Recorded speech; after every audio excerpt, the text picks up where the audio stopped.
अपना तो जिंदगी बिंदास है, जिधर गया उधर फेंक लिया। और इतना सीरियस क्यों लगे हो?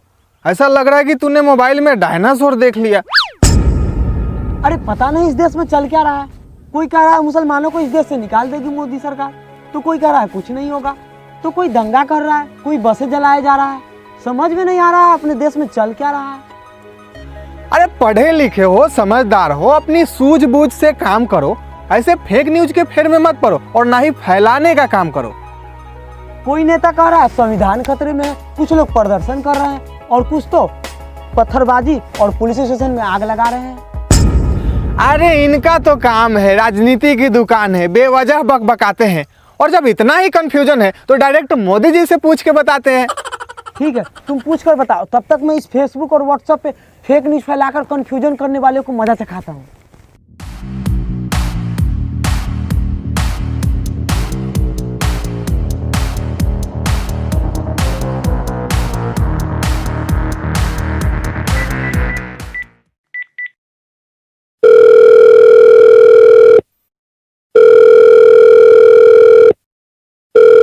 हाँ जी, कौन बोल रहे हैं? 125 करोड़ की आबादी आपको सब पहचानता है और इसमें भी कोई पूछने की बात है? हम इस देश के एक जनता है। ओह, तो और जनता जनार्दन, सब कुछ सकुशल मंगल तो है ना? कोई तकलीफ तो नहीं है? एनआरसी और सीएबी पर भड़की जनता, देश में हो रहा दंगल है और आप पूछते हैं कि सब कुशल मंगल है। तो इसमें देश के नागरिकों को तकलीफ क्या है? लोगों का कहना है कि सबका प्रमाण ली जाएगी और जो प्रमाण नहीं दे पाए उनसे नागरिकता छीन ली जाएगी। सबसे पहले हमारे देश के बुद्धिजीवियों को यह समझने की जरूरत है कि सीएए सिटीजनशिप अमेंडमेंट एक्ट यानी नागरिकता संशोधन कानून क्या है। हमारे देश के पड़ोसी इस्लामिक देशों में अल्पसंख्यकों के साथ जो धार्मिक प्रताड़ना हुई, उनके बहू बेटियों के साथ दुर्व्यवहार हुआ, उनमें से जो शरणार्थी 31 दिसंबर 2014 तक भारत भाग कर आए, उन्हें नागरिकता दी जाएगी। यह किसी की नागरिकता लेने की कानून बिल्कुल नहीं है। लगता है लोगों में जानकारी की कमी है, दंगाइयों दंगा कर रहे हैं, ज्ञान की कमी है, माहौल पूरा गर्म है फिलहाल। और एनआरसी पर भी तो उठ रहा है सवाल।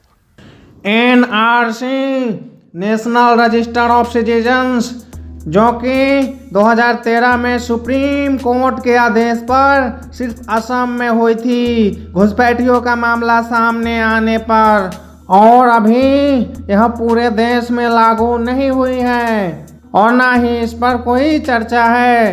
देश के सुरक्षा दृष्टि को ध्यान में रखते हुए ऐसे कदम समय समय पर उठाए जाते हैं।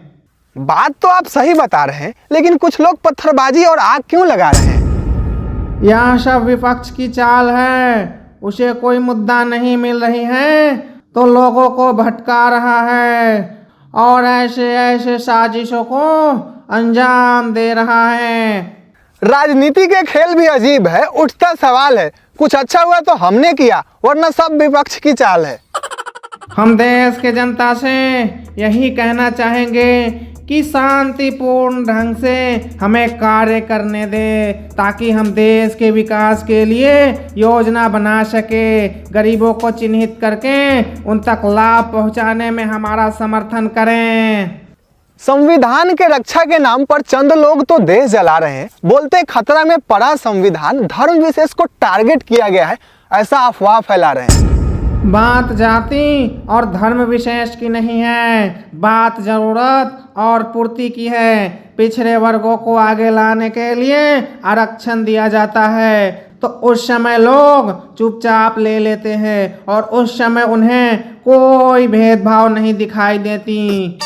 है राजनीति का गंदा खेल, आम जनता परेशान है। पाकिस्तान की बढ़ गई है बिलबिलाहट, पीओके को हिंदुस्तान बनाने का क्या प्लान है? हमारे देश के जवान सूरवीर तब भी थे, लेकिन वीरता दिखाने की खुली छूट अब मिला है। अजी पीओके के लिए कहना क्या है। जिस प्रकार धारा 370 हटने के बाद एकाएक जनता के बीच खबर मिली, उसी प्रकार एक दिन ये भी खबर जाएगा कि पीओके भारत का अभिन्न अंग हुआ, वो भी पूरे धमाके के साथ। आम जिंदगी आम जनता में उठ रहा एक सवाल है, जेब में है पैसों की कमी और पेट्रोल से ज्यादा महंगा हुआ प्याज है।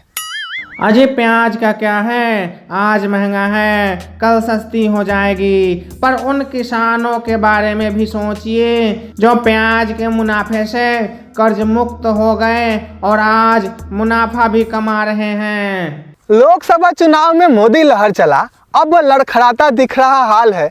और बताइए विधानसभा चुनाव का क्या प्लान है? और जी प्लान क्या है, जीत गए तो ईवीएम हैक करके और हार गए तो मोदी लहर खत्म है। विपक्ष का फिर से वही रोना होगा, जनता खुद समझदार है, हो जाएगा जो होना होगा। उम्मीद है जनता का आपसे बहुत, आपके हाथ में देश है। जाते जाते यह बताइए कि आम जनता के लिए क्या संदेश है? हमारी देश की जनता से यही विनती है कि देश के तरक्की का हिस्सा बनिए, बर्बादी का नहीं। शांति बनाए रखिए, विवेक से काम लीजिए और किसी के बहकावे में कतई मत आइए। बांटा बहुत धर्म के नाम पर देश, पर अब ना गलती दोहराना है। कुचल डालना है हर उस सपोले को जो उठे देश के खिलाफ। हर घर से देशभक्त निकले, ऐसा देशभक्ति का पाठ पढ़ाना है।